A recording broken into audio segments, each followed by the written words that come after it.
Hello everyone, I hope you're having a great day. Today's story follows one busy, fast-moving day. Alex closes a huge deal, then rides alone to inspect a beautiful hillside that could change his future. But on the way back, everything goes wrong in seconds. Here's the hook. Alex disappears without a word. Will Tuna realize the danger before it's too late? If you enjoy the story, don't forget to subscribe so you won't miss the next videos. Let's begin. Alex's morning starts early. While the sky is still pale and the air is cold enough to wake you up fully, his mother is already up, moving around the house with quiet steps. A small suitcase sits by the door, neat and ready. Alex comes out from his room, rubs his face once, and heads straight to the kitchen. He pours hot water, makes a quick drink for his mother, and checks the time. He knows they can't be late. His mother takes the cup, then looks at him carefully like she can tell he hasn't slept deeply. "You're still thinking about that thing with Mai, right?" she asks. Alex doesn't deny it. He doesn't want a long talk, but he also knows his mother won't let it pass in silence. "Yeah," he says. "It's messy." His mother sighs and sits down. "Alex, listen," she says, keeping her voice low. "I'm not telling you to forget what happened. I'm telling you to think wider." Alex glances at the suitcase, then back at her. "What do you mean?" His mother speaks slowly, not dramatic, just practical. "If Mai gets pushed into reporting to the police, it won't end clean," she says. "Min can deny, twist things, hide behind missing proof. But Mai already admitted her part. She'll be the first one who gets hurt." Alex's jaw tightens slightly. He doesn't argue. He knows this. His mother continues, short and clear. "A business order can be lost today and found again later," she says. "You can rebuild money. But if Mai gets a criminal mark, that stays. Jail stays. That's why I don't want you to push this like a war." Alex nods once. "I'm not pushing," he says. "I'm trying to keep it calm." His mother reaches out and touches his hand lightly, like a reminder. "Calm is good," she says. "Just don't let anger decide it. And don't let guilt decide it either." Alex exhales, then stands. "We should go," he says, ending it before it becomes a bigger conversation. He grabs her suitcase and carries it out. They walk to the car, and Alex loads the suitcase into the trunk. As he starts the engine, his mother looks out the window and speaks again, softer, now. "And don't forget Tuna," she says. "She's living through your stress too." Alex keeps his eyes on the road. "I know," he replies. They drive toward the airport on familiar mountain roads. The talk stays light now. Weather, family, his sister's house, small things. But the earlier words sit in Alex's mind, heavy and quiet. At the airport, Alex parks, carries the suitcase inside, and helps his mother find the right line. She pats his arm, tells him to eat properly, and tells him to drive safely. Alex nods. He watches her move forward, then turns and walks out, without lingering. No long goodbye, he has too much to do. While Alex is driving back from the airport, Tuna is starting her own morning. She steps outside into the cold air, ties her hair back, and walks straight into the garden area. Today she's digging sweet potatoes. The soil is firm, so she works slowly, using the tool to loosen the ground, then pulling the potatoes out by hand. She wipes dirt off, puts them into a sack, and keeps moving down the row. Her hands are busy, but her mind isn't calm.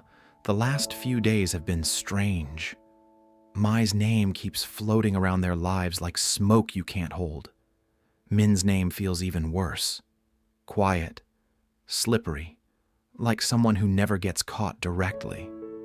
Tuna doesn't want to think about it, but it keeps coming back anyway. She pauses to catch her breath, looks at the sack, and tells herself to focus on what she can control. Food, work, money for the day, a normal rhythm. She carries the sack toward the road, gets transport to the market, and finds her usual spot. She doesn't run a formal stall. She just sits where she always sits, lays the sweet potatoes out neatly, and starts selling. People stop, ask prices, chat a little, then move on. It's simple. It's real. Still, every time her phone stays quiet, she feels that small, uneasy thought. Alex is usually busy, but he normally checks in. Even just one line. Today, nothing. She tells herself not to overthink. Alex is a CEO. He's carrying too many things. And after what happened with Mai and Min, he might be trying to keep everything quiet and controlled. Tuna sells steadily. By late morning, her sack is lighter. She packs up and heads home, planning the rest of her day. Water the garden, cook, take care of Henry, keep life steady. Back in town, Alex heads straight to the starch factory. Adam is coming today, and Adam isn't the type to be impressed by words. He wants to see clean production, stable quality, and enough volume to meet demand for the holiday season. Alex arrives early to check everything quickly.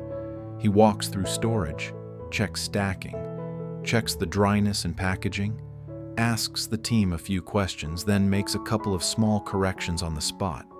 Nothing dramatic, just tightening the line. When Adam arrives, Alex greets him with a firm handshake. Adam is polite and direct. They walk through the factory step by step. Adam watches the process, asks practical questions, checks samples, and inspects packaging. Alex answers in clear, simple terms and doesn't overpromise. He tells Adam exactly what they can handle and what they won't rush. Adam nods more than once, clearly satisfied. "This is better," he says. "More stable." Alex replies, "We've been tightening it." Adam doesn't waste time. "I need a big order for Tet," he says. 50 tons. Alex takes a second to calculate schedule and output. "We can do it," he says. "But quality stays first." Adam likes that answer. They move to a cafe nearby to lock details. Delivery timeline, packaging, payment schedule.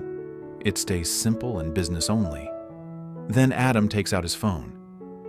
"I'll transfer 50% deposit now," he says. Alex confirms the account details, checks the amount, and soon the deposit lands. Alex looks at the confirmation, then puts the phone away.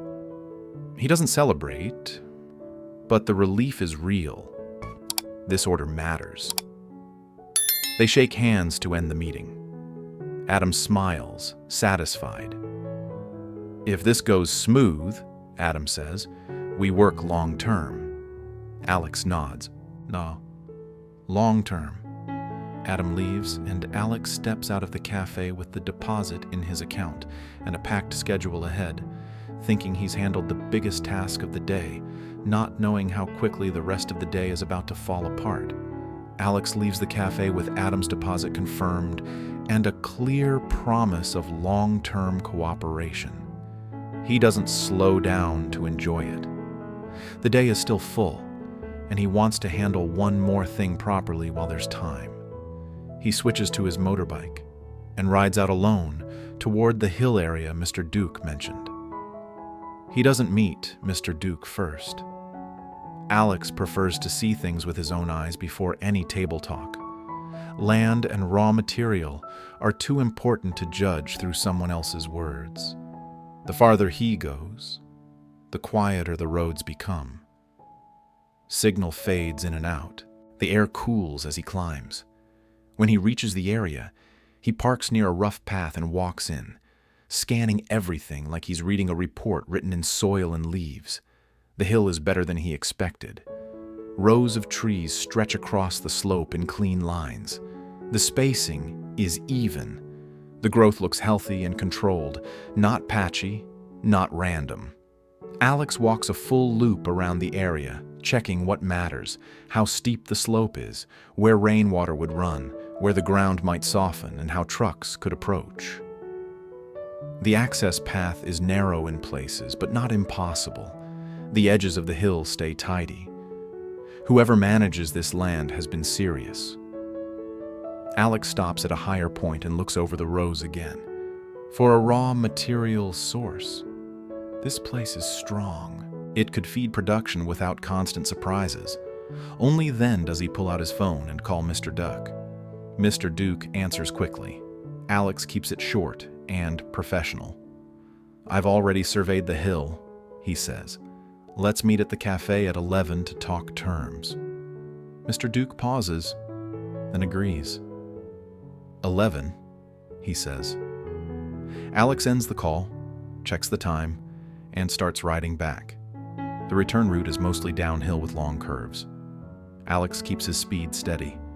He isn't trying to show off. He's simply trying to get back in time. In his rush, he didn't put on a helmet. It's one of those careless choices that feels small until the road punishes it. On a long downhill stretch, he taps the brake. The response feels wrong. He presses again, firmer. The bike doesn't slow the way it should. Alex's grip tightens. He pumps the brake and shifts down to let the engine help.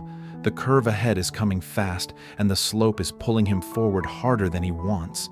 He tries to lean into the safest line, but loose gravel shifts under the tire. The motorbike skids hard and drops sideways on the road. Alex hits the ground, slides, and momentum carries him over the edge. His body rolls down the hillside through dirt and stones. He knocks into something hard. His head strikes sharply, and the world goes dark. Up above, the motorbike lies on its side on the road, silent. Alex keeps rolling until the slope softens near the bottom beside a narrow stream. He stops on wet stones and mud, breathing faintly. Blood runs from a serious head wound mixing with dust and water. The afternoon sun is still up, but it's starting to slant lower. The road above remains quiet. No one stops. No one looks down. Back at Tuna's home, the day is moving in its normal rhythm. She's been busy since morning, digging sweet potatoes, selling what she can, then returning home. Henry needs constant care, and Tuna moves between chores automatically, washing, wiping, tidying, preparing simple food, and checking the garden. Alex doesn't appear. At first, she assumes it's normal. Alex has work and meetings. He's been carrying pressure lately. Still, the silence feels strange. He usually sends at least one short line. Today there is nothing. Tuna checks her phone, then sends a simple message asking if he's busy and whether he'll come by later. No response. Tuna doesn't panic. She tells herself he might be riding through low-signal areas or stuck dealing with something important. Henry still needs her. The house still needs to run, so she keeps going. As afternoon moves toward evening, Tuna starts heating water for Henry's bath. The fire catches. Steam rises. She lays out clean clothes and a towel, then prepares dinner, something warm and quick she can finish after Henry is washed and settled. She glances toward the path outside once or twice, half expecting to hear an engine. Nothing comes. She keeps telling herself the same thing. Alex is just busy. Meanwhile, not far from the stream, an older woman walks along the bank with a small bag. It's still afternoon, not night yet. She's gathering herbs and leaves the way she often does before dinner time. She knows this area well, and she's not rushing. Then she sees something that doesn't belong. A man lying still beside the water. She steps closer and freezes. There's blood. His head wound looks serious. He isn't moving. She calls out for help, loud and urgent. The sound spreads across the trees and comes back empty. No one answers. She kneels and checks quickly for breath. He's alive, barely. She presses cloth to the wound to slow the bleeding and looks around again. Still, no one. The woman makes a decision. She can't leave him here. not on wet stones, not beside running water. The sun is still up, but time is not on his side. With stubborn strength, she drags him away from the stream onto firmer ground, then pulls him, little by little, toward her home nearby.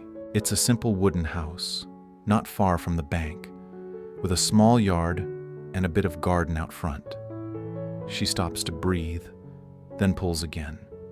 It's slow, rough work, but she doesn't quit.